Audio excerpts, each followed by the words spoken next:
Joining me from our D.C. studio is Matthew Fogg. He is a retired U.S. Marshal. Matthew, glad that you're here with me. I want to talk to you about these officers because certainly when we talk about these six, they are all entitled to due process. They are all entitled to have the full weight of the law, review their case, review what happened here. We don't want to jump to snap judgments, but I want to get your insight. You have 6 officers involved here. You have a case where Freddie Gray looks at the officers and then flees, and they pursue him. Is it a crime to run from a police officer? Absolutely not. Just to run, no, that's not a crime. I mean, the issue here is what was the probable cause for them to even stop him or to go after him? So that's the first point is, no, that's not a crime to run from the police. Some people have tried to say, well, it's a drug infested area or whatever. That gives them probable cause. No, that doesn't give them probable cause. So that's a problem right there.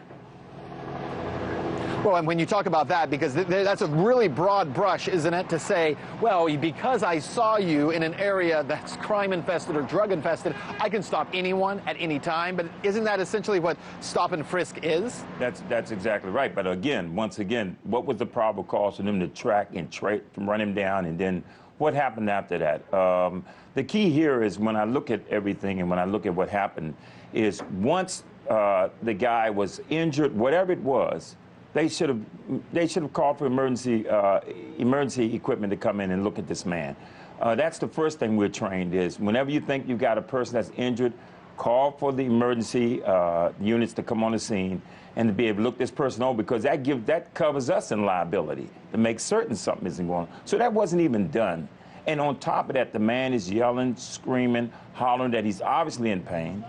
They're dragging his body over. And then one of the officers literally, I didn't hear anybody speak about this, but if you see on the camera, one of the officers literally throws the bird up and apparently maneuver with his hand to the public. So I had some problems with that as well. Right. Well, I want to ask you also because, you know, we were talking about the pursuit part of it. They pursued him because he made eye contact. Right. But then after that, when they caught him, when they caught up with him, because apparently there wasn't a fight, there wasn't an altercation there, at least that's what the police are saying. When they caught up with him, they searched him, and he had a switchblade on him. He had a knife on him. To the best of your knowledge, is that a crime? Is that a reason to arrest him? Because I'm still trying to understand how he went from running from police, and they ended up catching up with him, and then they take him into custody. Why even arrest him? Well, again, and that's the whole question here. I mean, it's the police tactics there in Baltimore.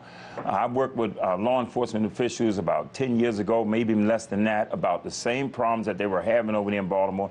These were actually black cops who had filed complaints, which saying they themselves were dealing with all kinds of harassment from the white officers. So the problem is, again, here is, what was the probable cause? Why did they stop this man? Then you run him down, and then you say he has a knife on him after the man has been injured. There's a lot of questions here. There's a lot of things to be brought out. I know one of the things that we've observed and I've seen over the years, and sort of that policeman's code, always make sure you have some type of, and I know people don't want to hear this, but this was in the code of conduct with police behind the blue wall of silence. Make sure you have something there to protect yourself. Throw it down if you need to. I don't know if that's what happened here or not, but it's kind of strange that all of a sudden this knife comes up when the knife wasn't the reason why they chased him.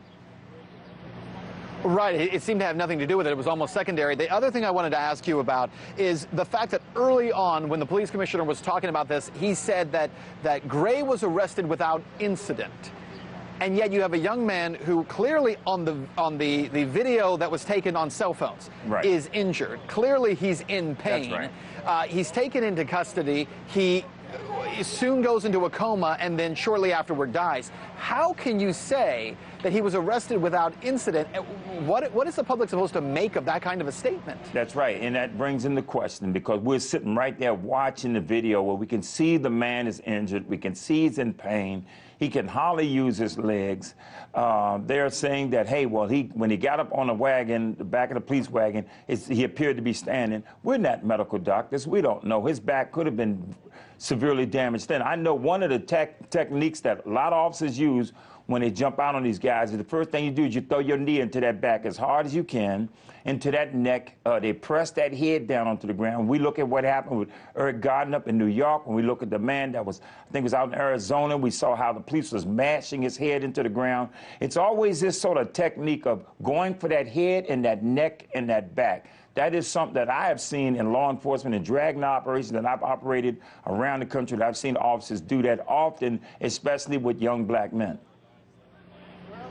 Yeah, well, and the last thing I want to ask you about, Matthew, before you go, though, is the question about the neck. A lot of people are asking over and over, even with the knee into the back, how do you have a neck injury that severe? Quickly, what would you say about that? Well, I mean, again, it's according to the type of prep. You jump on that person, if it's a small person, less weight, and you throw all of your pressure into that knee and you catch him in that back in the right spot, oh, I believe you can definitely do some severe damage.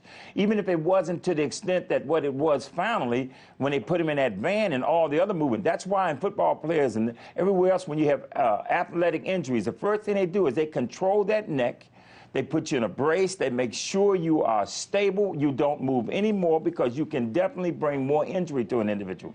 If that vehicle, why did they stop? We got this sort of broad brush of the officers stopping several places, not bringing him emergency equipment, not bringing him to check him out.